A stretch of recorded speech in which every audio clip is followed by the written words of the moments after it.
안녕하세요. 오늘 주제는 제가 일본 야동 배우가 되면 얼마나 벌 수 있을까 라는 것을 야동 기획사 에이전시에 물어봤어요. 야동 에이전시를 보니까 그런 거 심사를 해준대요. 사진만 보내면 심사를 해준대요. 제가 보냈던 사진이 3장 있는데 이거랑 이거 3개 3개 사진을 보내고 심사를 받았습니다. 또 써야 되는 프로필이 뭐냐면 이름을 쓸 필요는 없고 나이랑 또 키랑 몸무게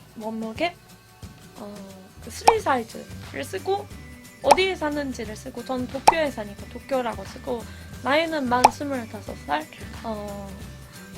키랑 제조는 비밀 3사이즈도 비밀로 하지만 그렇게 해서 심사를 받았습니다. 에이전시가 이런 식으로 심사를 해주는 데가 몇 개 있는데 그 중에 2개 회사에 보내봤습니다. 물론 지금 제가 야동 배우를 하자고 하는 게 아니라 컨텐츠로 물어본 거예요. 익명으로 그 에이전시 이름은 언급 안 하고 익명으로 소개합니다. 회사 첫 번째 회사는 이렇게 답장이 왔어요.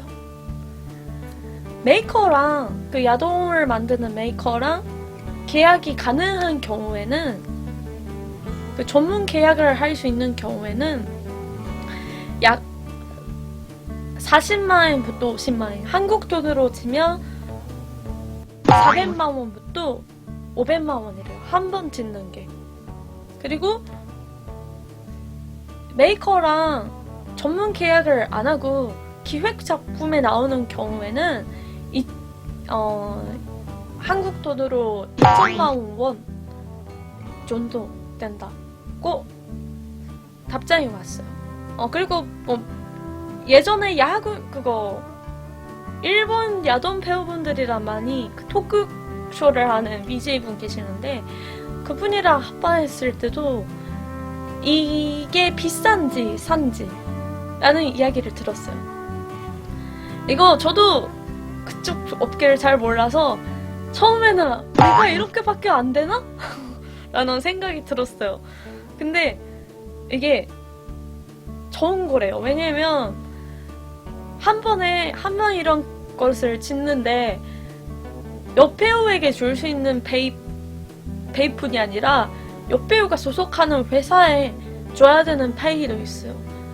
그 페이를 어느 정도 나눌지는 그 회사마다 다른데 더 자세한 것은 저보다 그 야하고님이란 BJ 계시니까 그분에게 물어보는 게 좋을 것 같고 2번째 회사는 이렇게 답장이 왔습니다. 지금 사진을 보는 인상이지만 먼저 일을 가능한지 제가 가능한 수준인지 아닌지라는 레벨을 클리어하고 있고 제가 모델로서도 높은 평가를 합니다. 이런 식으로 왔어요. 그리고 일은 사무실에서 같이 사무실에 소속해서 그 다음에 메이커의 영업을 같이 가고 그 다음에 출연해달라는 오파를 받고 나오는 거래요. 하지만 비주얼 레벨이 높아서 많은 회사에서 오파를 받을 수 있을 것 같고 출연해달라고 하는 것을 올 것 같고 그 중에 제가 좋아하는 것을 고를 수 있는 상황이 될 것 같습니다. 라고 왔어요. 그리고 출연료에 대해서 이야기지만 메이커랑 전문 계약이 가능하면 한 달에 한 번 하루 촬영하는데 50만 원 이상 80만 원 정도로 낼 거라고 생각합니다. 라고 써 있어요. 그리고 또 전문 계약을 안 하고 한 번에 촬영하는 거면 300만 원부터 400만 원 정도 낼 거라고 답장이 왔어요. 물론 이런 여배우분들은 많이 한 달에 한 번밖에 일하는 게 아니고 일이 출연해달라는 게 많으면 한 달에 많이 벌 수 있고 출연해 해달라는 게 없으면 그 돈이 안 된다는 말이잖아요. 이것도 제가 알아봤는데 제 예상이지만 아마 이런 소속사들은 처음에는 실제로 받을 수 있는 가격보다 높은 가격을 말할 거예요. 왜냐면 나중에 어떤 가격이 될지 모르겠지만 일단 면접에 불러야 되니까 부르고, 그리고 제가 괜찮은 수준인지 모르겠지만 괜찮은 사람이 그거 데뷔해주면 회사도 좋으니까 아마 실제 가격보다 조금 높은 가격을 말했을 거라고 생각해요.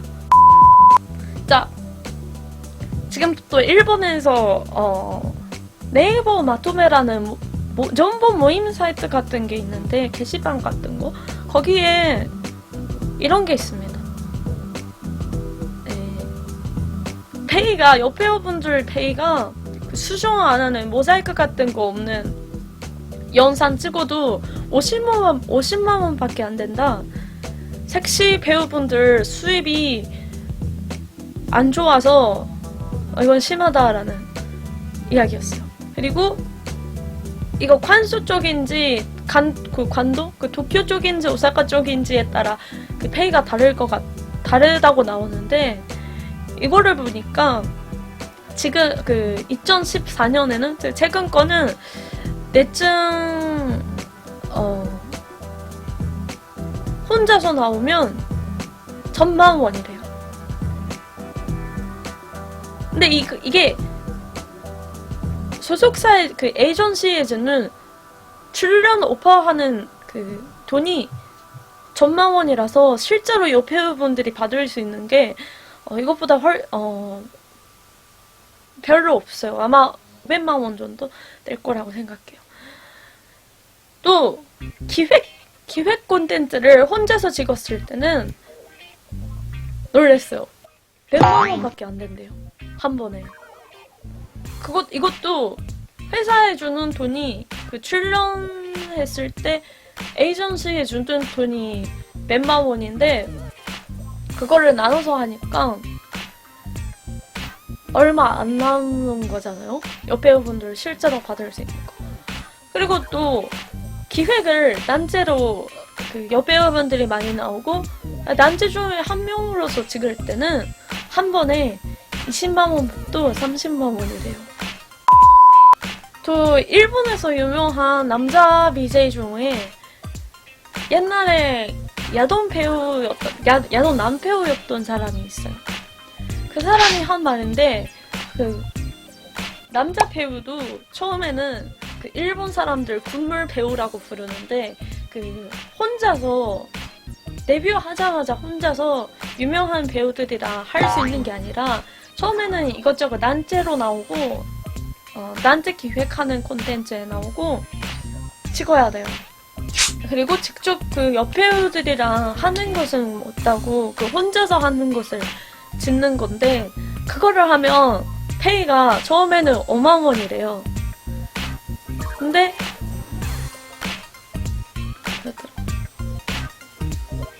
군물 남배우 친구의 모임이라는 모임이 있다던데, 그 모임에 소속하는 사람들은 그 5만 원 중에 그 2만 원인가 3만 원 가져간대요. 그래서 남은 게 진짜 한 번 출연했는데 2만 원, 3만 원 정도밖에 안 되고, 그것도 사회적인 리스크가 있잖아요. 그 뭐지? 일본에서도 야동에 나오면 안 좋게 생각하는 사람들이 많아서 그런 리스크를 잘 이해하고 나오는 건 괜찮은데, 차라리 보통 일을 하고 업소에 가는 게, 하고 싶을 때 업소에 가는 게 더 좋다고 생각하는 사람이 많아서 그런지, 야동 남배우라는 게 그렇게 인기가 있는 직업이 아니에요, 일본에서. 물론 완전 인기가 되면 볼 수 있는데 그때까지가 정말 힘들 것 같아요. 옛날에는 야동 여배우들이 많이 멀었다고 들었는데, 요새 볼 수 있는 사람들이 진짜 일부 사람이에요. 그럼 어떤 식으로 버는지 왜냐면 일이 없을 때도 있을 거 아니에요. 매일매일 그거 일이 있는 게 아니라 예를 들어 뭐 한 달에 한 번 정도, 한두 번 정도밖에 출연해달라는 게 그거 안 오는 분들도 계실 것 같아서 일이 없을 때 뭐 하는지에 대해서 알려드릴게요. 요새 배우분들 중에 일이 없는 날은 배우분들만 일하는 업소도 있어요. 룸사롱 같은 데에서 일하는 경우도 있어요. 그런 여배우들만 있는 업소에서 일하는 것도 있어요. 그리고 요새는 일본 여배우들이 많이 하는 게 뭐냐면 그 야동 배우들이 그렇게 말하는 게 들어본 적이 있어서 말하는데 그 야동을 중국 사람들도 많이 본대요. 일본 야동을.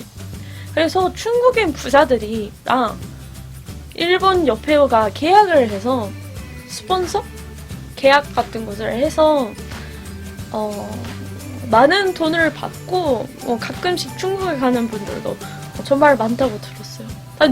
누가 그거를 하고 누가 안 하는지까지는 모르겠지만 확실히 그런 게 훨씬 돈이 되니까 한 달에 몇 천만 원 정도 돈을 내고 중국 부자들 그리고 여배우들이랑 한다는 것을 들어본 적이 있어요.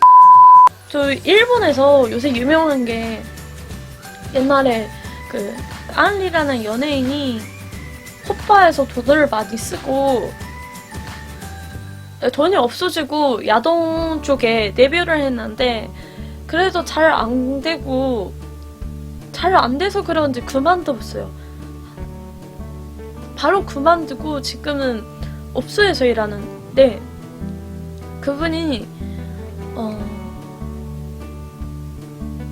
한 번에 하는 게 한 번 한다는 것도 그거 일본도 마지막까지 하는 것은 불법이니까 그 서비스를 안 해놓은 것은 불법이니까 그것 빼고 전적인 서비스를 이것저것 해주는데 한 번 부르는 게 원래 연예인이었는데 20만 원 정도래요. 저는 이거를 이 가격을 어떻게 생각하실지 모르겠지만 저는 연예인을 부르는데 20만 원이라는 게 굉장히 산 가격이 아닐까 생각했어요. 그리고 야동 배우의 사회학이라는 책이 있어요. 그거는 일본에서 야동 배우를 하는 사람들에게 1대1로 20명이었나? 그 몇 명이었는지 까먹었지만 인터뷰를 하는 건데 대부분 사람들이 말하는 게 호빠에 빠져서 그쪽 어쩔 수 없이 야동 배우가 되는 분들도 있고 또 이건 안 좋은 얘기긴 하지만 이건 10년 전 얘기라서 지금은 모르겠는데 그 마약 때문에 그쪽에 가는 사람들도 있었어요. 그 마약은 솔직히 모르겠는데 정말로 많은 게 야동 배우들이랑 야동 배우가 호빠에 다닌다는 것은 많이 들어본 적이 있어요. 그래서 호빠에서 잘 나가는 애들이 한 달에 4억 정도 벌어요.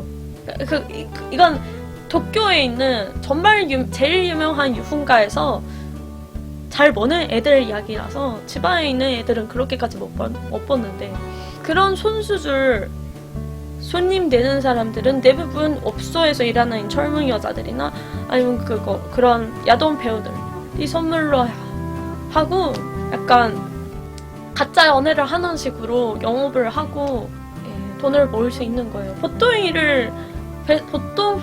회사에 다니는 여자들만 손님주에 많으면 그렇게 못 벌어요. 그래서 야동 배우들은 야동에 나오고 인터뷰 받을 때 있잖아요. 인터뷰 받을 때 왜 야동 배우 시작하게 됐어요? 하면 대부분이 제가 그런 행위를 관심이 많아서요. 좋아해서요. 하는데 사실 사정은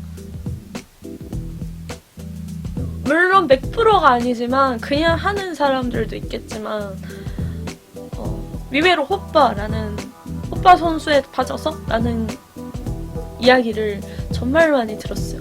이런 이야기를 일본 쪽 요새 유튜버 호빠 선수가 유튜브를 많이 해요. 가게 홍보를 위해서. 일본은 합법이니까 호빠도.